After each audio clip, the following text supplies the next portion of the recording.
नमस्कार, मैं हूं संजय शर्मा। आप देख रहे हैं 4 PM न्यूज़ नेटवर्क। जब मैं ग्रेजुएशन कर रहा था तो उस समय मेरा बहुत मन था कि मैं जेएनयू में जाकर आगे की पढ़ाई करूं, जर्नलिज्म का कोर्स जेएनयू से करूं। तैयारी कर रहा था एंट्रेंस एग्जाम की, लेकिन कुछ परिस्थितियां ऐसी घटी कि मैं जेएनयू जा ना सका।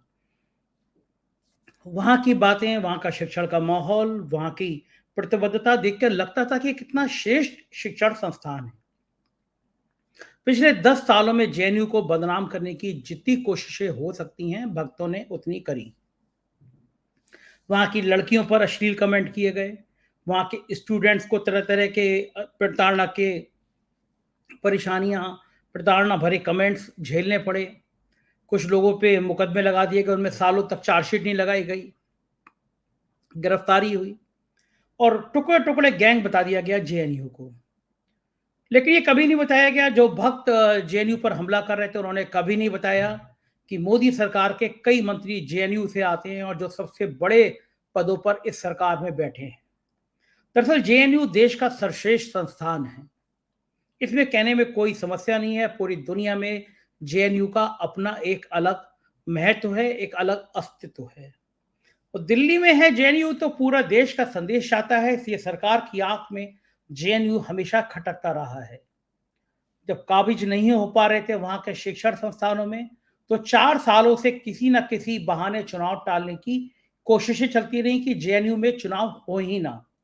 क्योंकि जेएनयू में जब चुनाव होंगे तो उसके जीत का संदेश, उसकी हार का संदेश पूरे देश में जाएगा। वहां के कुलपति, वहां के प्रोफेसर ऐसे तैनात किए गए जो संघ की विचारधारा के थे। 4 सालों में जेएनयू में तोड़फोड़ करने की बहुत कोशिश की गई, जेएनयू को बदनाम करने की कोशिश की गई, जेएनयू के फंड रोकने की कोशिश की गई और जो सरकार जेएनयू के लिए परेशान करने वाली बातें कर सकती थी, वो सारी की गई। कुलपति ने जब पूरा माहौल बना लिया तो साहब को सूचित किया, हजूर अब वातावरण तैयार है, आप बस ग्रीन सिग्नल दीजिए, हरी झंडी दिखाइए, जेएनयू में चुनाव कराए सकते हैं, जब आप कहेंगे कराए जा सकते हैं और जीत विद्यार्थी परिषद की होगी। साहब को समझ आ गया कि जब सब कुछ वातावरण तैयार हो गया है, तो चुनाव की घोषणा जब हो जाए, लोकसभा चुनाव की, उसके बाद जेएनयू में चुनाव कराया जाए, क्योंकि जो रिजल्ट आएगा, जब वो पक्ष में आएगा, तो पूरे देश में कहा जाए कि ये मोदी जी की नीतियों की जीत है, मोदी सरकार की नीतियों की जय जयकार है और देश का यूथ जो है अब मोदी सरकार से प्रभावित हो गया है। चुनाव हो गया और जब रिजल्ट आने लगे तो दोपहर तक विद्यार्थी परिषद आ गई थी। जैसी विद्यार्थी परिषद आ गई थी, गोदी मीडिया के चेहरों पर खुशी छा गई। नोएडा के चैनलों में मिठाई बांटे जाने लगी और कुछ बड़े तथाकथित अपने आप को बड़े कहने वाले गोदी मीडिया के चैनल बैठ के चर्चा करने लगे कि जेएनयू के जो रुझान आ रहे हैं वो बता रहे हैं कि मोदी सरकार की नीतियां युवाओं को कितनी पसंद आ रही है। बाकायदा ये इशारा कर दिया गया था साहेब की टीम की तरफ से, सोशल मीडिया की टीम से, उनकी तरफ से इशारा किया गया था कि विशेष पैकेज बना के तैयार तैयार रखिए। जेएनयू का जैसे ही रिजल्ट आएगा अगले दिन तक, अगले दिन से शुरू कर दीजिए, घंटों घंटों ये पैकेज चलाने हैं कि जेएनयू में मोदी की नीतियों की जीत है। अलग अलग चैनलों को अलग अलग थंबनेल दे दिए गए थे कि आपको ये चलाना है, आपको ये चलाना है, आपको ये चलाना है। लेकिन मायूसी तब छा गई जब तमाम कोशिशों के बाद, तमाम हथकंडों के बाद एक तरफा लेफ्ट ने, वामपंथी विचारधारा से जुड़े, वामपंथी संगठन से जुड़े लोगों ने जीत हासिल कर ली। लगभग 25-26 साल बाद जेएनयू में एक दलित छात्र अध्यक्ष बना। देश भर में जिस तरह पिछड़ों पर और दलितों पर अत्याचार हो रहे हैं, उस समय जेएनयू के अध्यक्ष पद पर 25-26 साल बाद एक छात्र नेता की ताजपोशी बताती है कि सत्ता की तमाम कोशिश के बाद अगर एक दलित छात्र नेता को जेएनयू चुनता है, तो देश भर के दलितों के लिए एक संदेश है कि अगर वो एकजुट हो जाएंगे तो उनके आरक्षण पर, उनकी बातों पर, उनके पिछड़ेपन पर, उनको उपेक्षित करने के लिए जो सामंतवादी ताकतें एक साजिश कर रही हैं, वो साजिश कामयाब नहीं होगी। बहुत छोटी, बहुत गरीब परिवार से आते हैं धनंजय कुमार, जो जेएनयू के नए अध्यक्ष बने हैं। पिता रिटायर्ड पुलिसकर्मी हैं। आप सोचिए, बिहार के एक छोटी सी पृष्ठभूमि से आने वाला एक दलित छात्र नेता संघर्ष करता है और जेएनयू में चुनाव लड़ता है, पूरी सरकार उसके खिलाफ लड़ती है, लेकिन वो फिर अध्यक्ष बन जाता है। अध्यक्ष बनने के बाद सबसे पहला और तीखा इंटरव्यू 4 PM पर देता है और बताता है कि 2024 के लिए ये क्या संदेश लेकर आया है, ये चुनाव क्या मैसेज देने वाला है और ये चुनाव क्या संदेश देगा दलितों को और गैर दलितों को कि आखिर उनकी किस विचारधारा का समर्थन करना है। रिक्वेस्ट है मेरी, पूरा इंटरव्यू सुनिएगा। एक नौजवान छात्र नेता का ये बहुत तीखा इंटरव्यू है और एक जेएनयू के अध्यक्ष का है, जिसकी बात पूरी दुनिया में सुनी जाती है क्योंकि जेएनयू इतना श्रेष्ठ संस्थान है। बहुत खराब बात है सरकार की इस तरह के बौद्धिक संस्थानों की जिस तरह हत्या की जा रही है, जिस तरह उसे खत्म किया जा रहा है। जेएनयू शट डाउन के स्लोगन चलवाए जाते हैं, हैशटैग चलवाए जाते हैं। तो पूरा इंटरव्यू सुनिएगा। धनंजय के हिम्मत को, हौसलों को अपनी तरफ से उनको थैंक यू लिखकर भेजिएगा। इस पे कमेंट करिएगा जिससे धनंजय की टीम भी पढ़े। चैनल को ज्वाइन कीजिएगा। चलते हैं धनंजय जी की तरफ और पूछते हैं उनसे उनकी जीत के पीछे राज क्या था। धनंजय जी, शुक्रिया बहुत बहुत, आपने समय दिया 4 PM न्यूज नेटवर्क के लिए। सबसे पहले बधाई, आप देश की सबसे प्रतिष्ठित विश्वविद्यालय के छात्र संघ के अध्यक्ष बने हैं और जेएनयू का अध्यक्ष पूरे देश को एक संदेश देता है, छात्र नेतृत्व को एक संदेश देता है और एक विचारधारा को भी संदेश देता है। क्या आपको उम्मीद थी कि आप इतनी आसानी से चुनाव जीत लेंगे जब पूरी पूरी सरकार लगी हुई थी? 4 साल से चुनाव नहीं हो रहे थे, 10 साल से जेएनयू पे हमले हो रहे थे। आपको उम्मीद थी कि बिहार की एक छोटी सी पृष्ठभूमि से आए हुए आप एक दिन जेएनयू में ऐसे झंडा फहरा देंगे? सबसे पहले तो आपको बहुत शुक्रिया कि आपने चैनल पे मुझे बुलाया।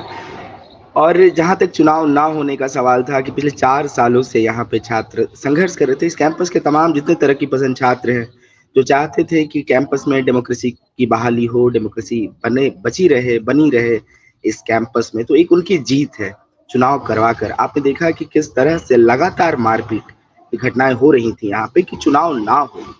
यहाँ पे जो अखिल भारतीय विद्यार्थी परिषद है वो छात्रों पे हमला कर रहा होता है, छात्रों पे हमला करता है और वाइस चांसलर का एक नोट भी आता है कि इस तरह के हमले होंगे तो चुनाव नहीं होंगे। तो एक कोशिश रहती है कि चुनाव ना हो, लेकिन छात्रों का मजबूत एक संघर्ष रहता है इस कैंपस में, लगातार प्रोटेस्ट हो रहे होते हैं और उस बीच में हम चुनाव इस कैंपस में होता है और एक ऐसी ताकत को जीत मिलती है इस कैंपस में जो लगातार आप देखिएगा कि एक लेगेसी है इस कैंपस में वाम विचारधारा की, जो लगा इस बात को कहता है कि सबसे हाशिए पर के लोग की पढ़ाई कैसी होगी, सबसे बेहतर पढ़ाई कैसी होगी, critical analysis, critical assessment, scientific temperament, इन सारे सवालों को हल करती है और इसकी पैरोकारी करती है। सबको हॉस्टल मिले, सबको स्कॉलरशिप मिले, तो शिक्षा को तरजीह मिले इस पूरे मुल्क में, बेहतर शिक्षा को, तो इस बात की पैरोकारी हम करते हैं और छात्रों ने भरोसा दिखाया। एक छात्रों की यहाँ पे जीत हुई है, जो उनका संघर्ष था उनकी जीत हुई। धनंजय जी, क्या लगता है आपको पिछले कुछ सालों से, खास तौर से 10 सालों से जेएनयू को बहुत टारगेट किया जाता है, उनको टुकड़ा टुकड़ा गैंग कहा जाता है, ये कहा जाता है जेएनयू में राष्ट्र विरोधी लोग काम करते हैं। ये सब टारगेट क्यों किया जाता है जेएनयू को? इसके पीछे की कहानी क्या है? देखिए अभी लगातार कुछ फ़िल्में ऐसी आ रही हैं कि जहाँ पर हम देखते हैं कि कहा जाता है कि जेएनयू के छात्रों को गोली मार दो। उसके पहले भी ये सरकार एक कोशिश करती है बदनाम करने की, शट डाउन जेएनयू जैसे कैंपेन चलाती है। यहाँ पे बीजेपी, आरएसएस और एबीवीपी सब मिल के चला रहे होते हैं कि शट डाउन जेएनयू को बंद कर दिया जाए। लेकिन आप देखिए ना कि जेएनयू इस बात की पैरवी करता है कि हाशिए पर के लोग पढ़ाई कर सकें। अब देखिए कि मुल्क के कौन-सा यूनिवर्सिटी है कि जहाँ पे इतने कम पैसे में पढ़ाई होती है। अब देखिए कि डिबेट डिसेंट का जो कल्चर है कि लोग अपने बात विचार रखते हैं, विचारों का आदान-प्रदान करते हैं, कौन ऐसा कैंपस? और देखिए इतना इंक्लूसिव बनाता है कि तमाम अ, धर्म, तमाम जगह के लोग, हर हर जगह के लोग, देश के अलग-अलग हिस्सों से लोग यहाँ पे आते हैं और पढ़ाई करते हैं। और एक चीज़ है कि टैक्स, जो बार-बार कहा जाता है कि टैक्स के पैसे से यहाँ के लोग पढ़ रहे हैं, सालों से पढ़ रहे हैं। तो हम देखते हैं ना कि हमारी एक ज़िम्मेदारी भी समाज के प्रति, समाज के हर वर्ग के प्रति एक ज़िम्मेदारी है, जो जिनका टैक्स हमारे पैसे पे खर्च हो रहा है। तो इसलिए हम हर उस सवाल के जवाब पर प्रोटेस्ट करते हैं, प्रतिरोध करते हैं, जो समाज के हित में नहीं है। और जिस तरह की पॉलिसी लाती है सरकार, जो anti student, anti labour, anti farmer, anti women, ये सारे पॉलिसी पे जब यहाँ प्रोटेस्ट होता है, तो सरकार को थोड़ा चुभता है और जब चुभता है तो एक कोशिश करती है कि हम पे हमला करती है, प्रोपेगेंडा के स्तर पे हमला करती है। आप देखेंगे कि पॉलिसी के लेवल पे भी एक हमला है। सबसे ज़्यादा फंड कट्स किस यूनिवर्सिटी में हो रहे हैं तो जेएनयू में हो रहा है। हमारे एक लाइब्रेरी है यहाँ पे, बाबा साहब भीमराव अम्बेडकर के नाम पर है। उसका 80% फंड कट कर दिया गया। लाइब्रेरी तो एक जान होती है किसी यूनिवर्सिटी की। लेकिन उसका फंड कट कर दिया गया है। सड़कें टूटी हुई हैं, इंफ्रास्ट्रक्चर की स्थिति जर्जर की जा रही है, कोशिश हो रही है, बहालियाँ जिस तरह की हो रही हैं एज़ अ प्रोफ़ेसर के पदों पर, एक विचारधारा के लोग, तो छात्रों का भविष्य कैसा होगा? तो हर तरफ से एक हमला करने की कोशिश है जेएनयू पे, लेकिन सही बात है कि जेएनयू के छात्र, जो भी जेएनयू में आते हैं पढ़ने के लिए, उस चीज़ को समझते हैं कि समाज के लिए जेएनयू का योगदान, जेएनयू के छात्रों का योगदान हमेशा से था, है और रहेगा। समाज की बेहतरी के लिए, समाज की बढ़ोतरी के लिए और शिक्षा में और बेहतरी हो सके और साइंटिफिक टेम्परामेंट लोगों के मन में हो, विज्ञान को तरजीह मिले, इन सारे सवालों पर जेएनयू खड़ा रहता है। और यही कारण है कि जो मौजूदा सरकार है, जो नफ़रत के नाम पर लोगों में फूट डालकर, धर्म के नाम पर, जाति के नाम पर फूट डालकर कोशिश करती है कि समाज बँट जाएगा, लेकिन जेएनयू ऐसा नहीं है। जेएनयू हर समय संविधान को मानने वाला, संविधान के दम पर अपनी बात कहने वाला, अपने हक के लिए लड़ने के लिए हमेशा खड़ा रहता है, तैयार रहता है। इसलिए थोड़ी-सी बदनामी हमारी की जाती है कि इनकी आवाज़ बाहर जाए ही ना। छात्रों की आवाज़ जो हर समय एंटी एंटी पीपल पॉलिसी के खिलाफ बोलते हैं, एंटी सोसाइटी जो बात कर रही है सरकार, उसके खिलाफ बोलते हैं, तो इस कैंपस के गेट के बाहर निकले, तो इनको अनसुना कर दिया जाए। इनसे कोई बात ही ना करे, इनको कोई आतंकवादी बोल दे, कोई नक्सलाइट बोल दे, कोई अर्बन नक्सल बोल दे, तो इस तरह से डिमीन करने की कोशिश होती है। लेकिन हम आप सब जानते हैं कि इस कैंपस में अगर किसी चीज़ की पैरवी होती है, तो बेहतर शिक्षा, सस्ती शिक्षा, सबको रोज़गार, सबको सबके पेट में रोटी हो, इस बात की पैरवी हम करते हैं यहाँ से। धनंजय जी, आज तक मुझे याद है कि पिछले कई सालों से उमर खालिद, कन्हैया कुमार, एक वो जो गाना है और जो नारे हैं, उन नारे को चाहे बड़ी मैं कह दूँ कि एक चेंज करके, काट-पीट के एक बनाया गया, माहौल तैयार किया गया और आप देख रहे हैं किस तरह मुकदमे, किस तरह राष्ट्रवादी मुकदमे। तो आपको लगता है कि एक नौजवान के लिए ये भी बड़ा डर का और बड़ा खौफ का वातावरण होता है कि जब वो अध्यक्ष बनता है, तो निगाहें सबकी होती हैं। आपके खिलाफ भी मुझे यकीन है क्योंकि इस तरह की ताकतें पीछे हटती नहीं है, साजिशें करती रहती है, तो कहीं मन में डर आता है कि कहीं आप भी कहीं इसी तरह टारगेट हो जाएँगे? ऐसा नहीं है कि मुझे डर लगता है क्योंकि यहाँ के छात्रों को देश भर के छात्र, देश भर के युवा आज परेशान हैं। नौकरियों के नाम पर छलावा हुआ है इस देश में युवाओं के साथ। छात्रों को हायर एजुकेशन में जाने से रोका जा रहा है, तो एक गुस्सा है और उस गुस्से में हमारा भी गुस्सा शामिल है। तो एक समर्थन है इस देश के छात्रों का। आप देख रहे हैं ना कि जेएनयू में ही समाज के अलग-अलग हिस्सों से लोग आते हैं, अलग-अलग परिवारों से लोग आते हैं, अलग-अलग वर्ग से लोग आते हैं और सबने मिलकर मुझे चुना है। तो मुझे कहने में हिचक नहीं है कि देश के अलग-अलग हिस्सों की आवाज़ मेरे साथ जुड़ी हुई है। मुझे इस बात का डर नहीं है। हाँ, सरकार को डर होना चाहिए हम लोगों से कि हम एक ताकत है और ये जो चुनाव है बतौर मैंडेट है उनके खिलाफ कि आपसे आपका जो नफ़रत का एजेंडा है, आपके जो हायर एजुकेशन में लोगों को रोके जाने का एजेंडा है, आपको जो हाशिए पर के लोग हैं वो ना पढ़ पाएँ उसका एजेंडा है, तो उसके खिलाफ हम खड़े हैं और आपको डर होना चाहिए कि आने वाले चुनाव में इस देश के छात्र, युवा, मार्जिनलाइज़्ड, किसान, मज़दूर वो तमाम लोग आपके खिलाफ खड़े रहेंगे और आपको इस बार चुनकर नहीं लाने वाले हैं।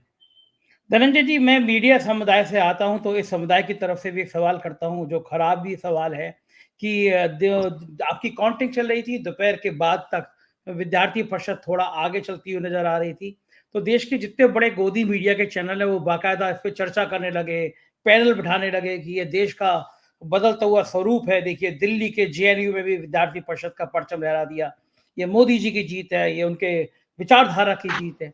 लेकिन वही चैनल जब रात होते-होते आपका परिणाम आया और आप लोगों ने लेफ्ट विंग ने सारी सीटें जीत ली, तो फिर उन चैनलों पे खबर भी नहीं दिखाई गई।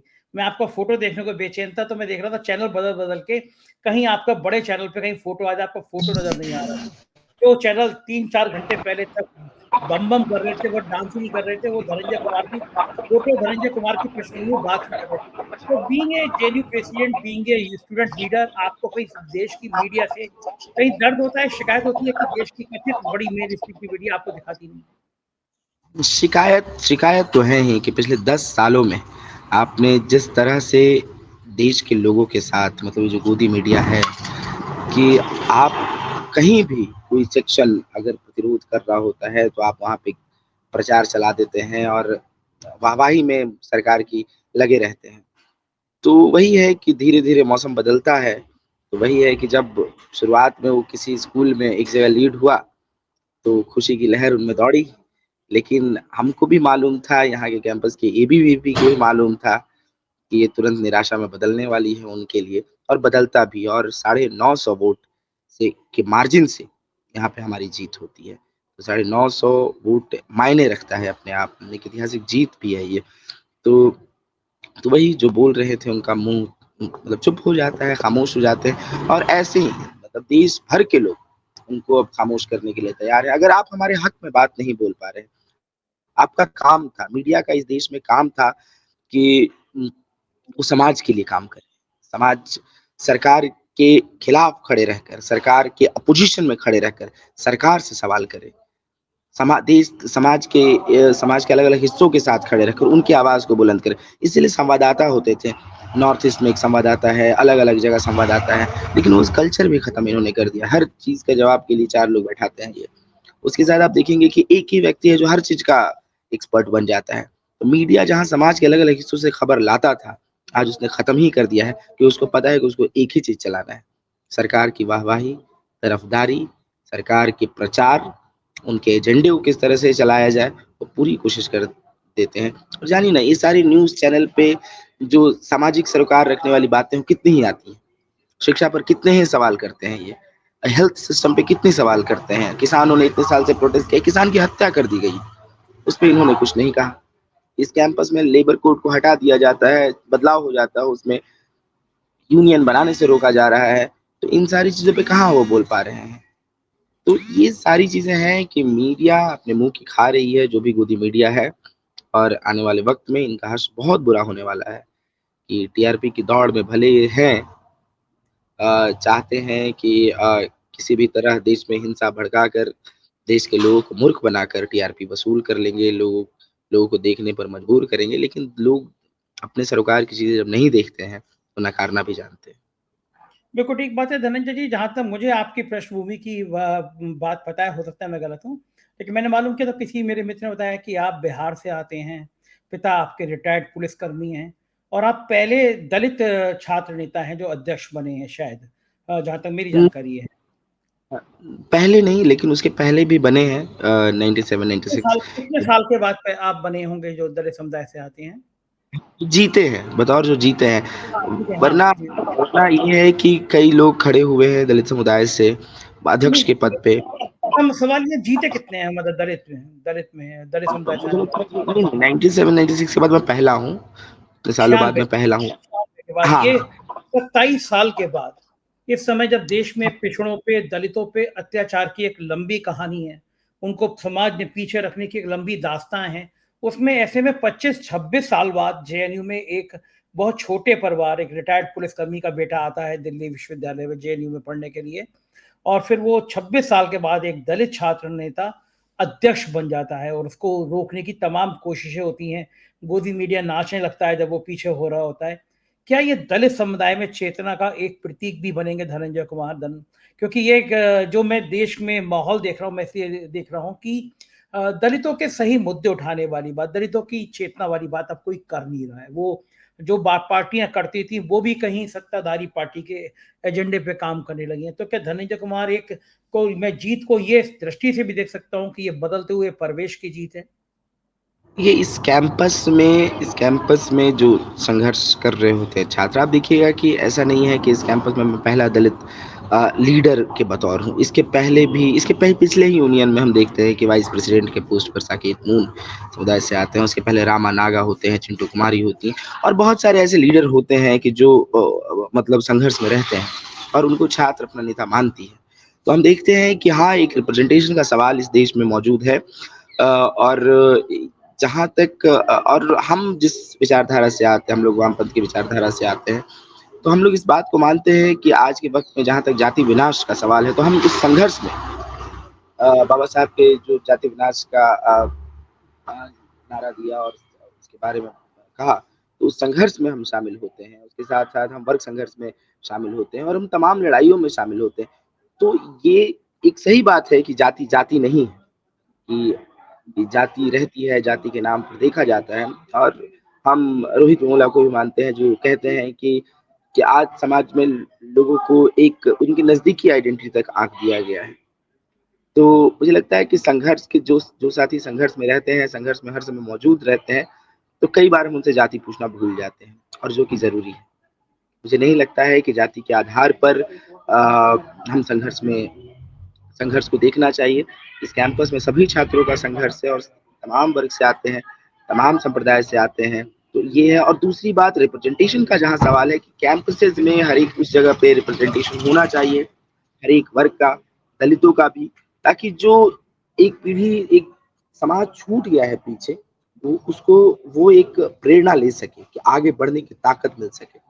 और ये ज़रूरी भी है, रिप्रेजेंटेशन इसलिए होना चाहिए कि लोग आगे बढ़ें, ज़्यादा से ज़्यादा लोग एजुकेशन में जाएँ, ज़्यादा से ज़्यादा लोग रोज़गार में जाएँ और रोज़गार पाएँ और सम्मानजनक रोज़गार पाएँ। तो इन सारी चीज़ों के लिए मुझे लगता है कि रिप्रेजेंटेशन का भी सवाल बेहतर है, रिप्रेजेंटेशन होना चाहिए और दूसरा ये भी है कि संघर्ष के मैदानों में उम, हम कास्ट को और जाति को नहीं देखते हैं क्योंकि मुझे लगता है कि हम सब अलग-अलग तरीके से हाशिए पर रहते हैं। लेकिन हाँ, एक वंचित तबका है जिसमें जिसमें मैं भी शामिल हूँ कि हमारे ये स्ट्रगल थोड़ी अलग होती है, थोड़ी ज़्यादा होती है।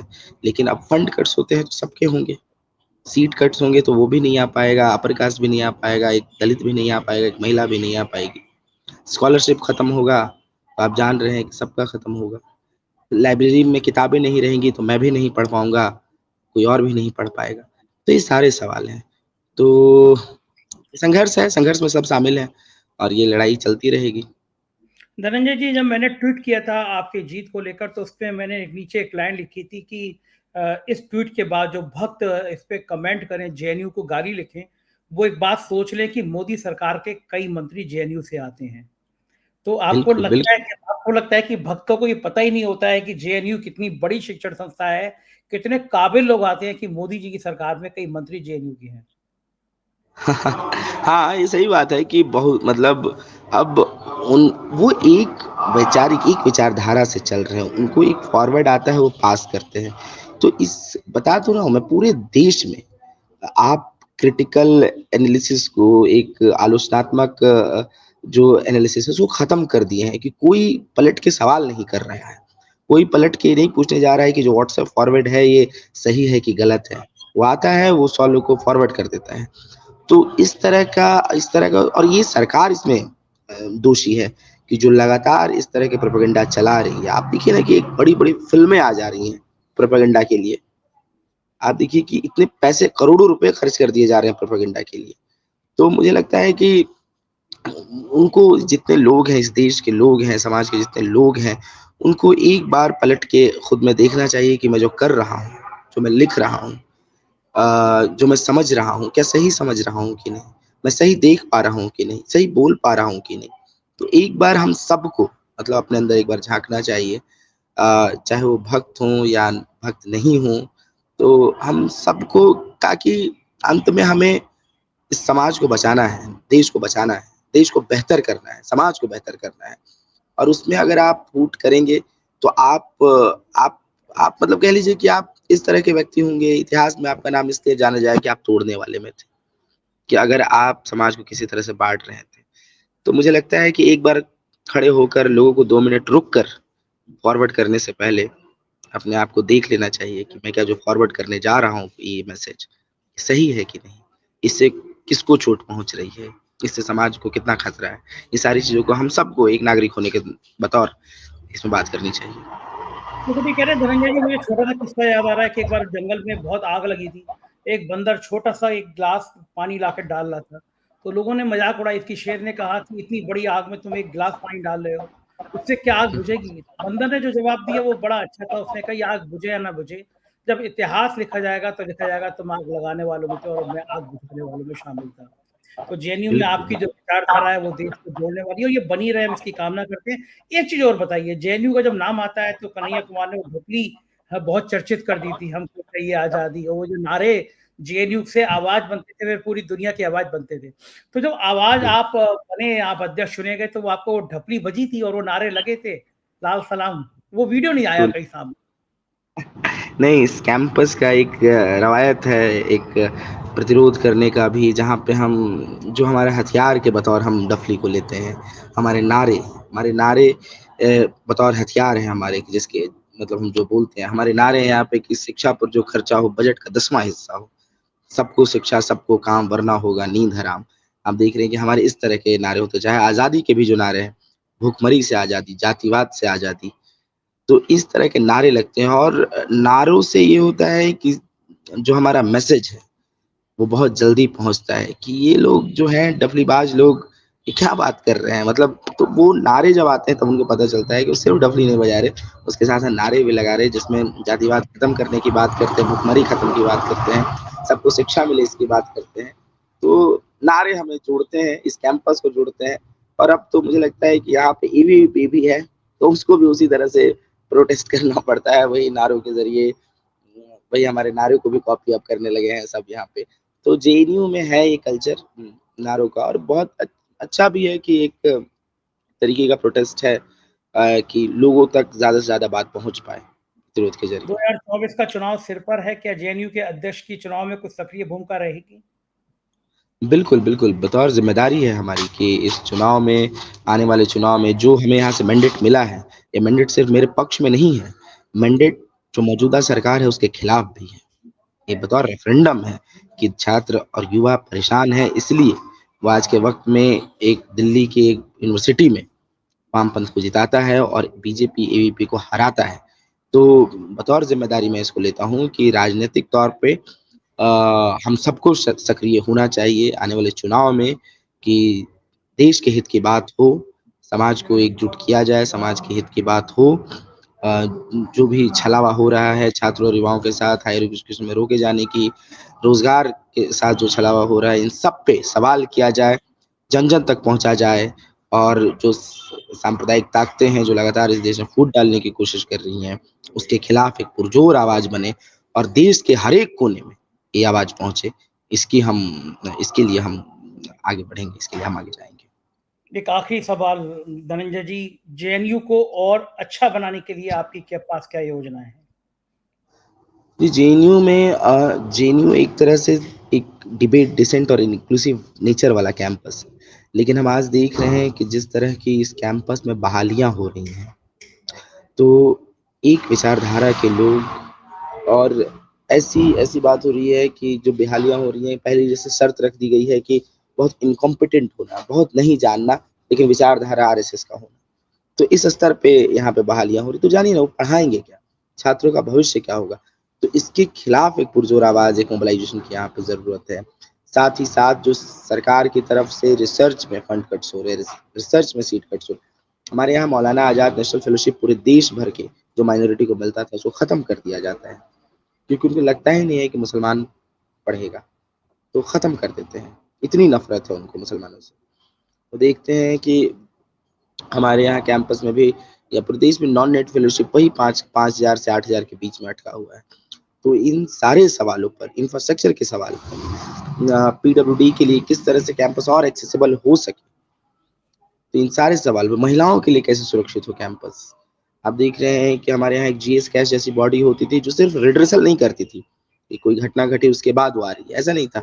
उसके पहले से सेंसिटाइज करती थी लोगों को, हर जगह वर्कशॉप करती थी, क्या बताती थी कि गाली देना क्यों खराब है, माँ बहन की गाली देना क्यों खराब है, समाज के हित में नहीं है।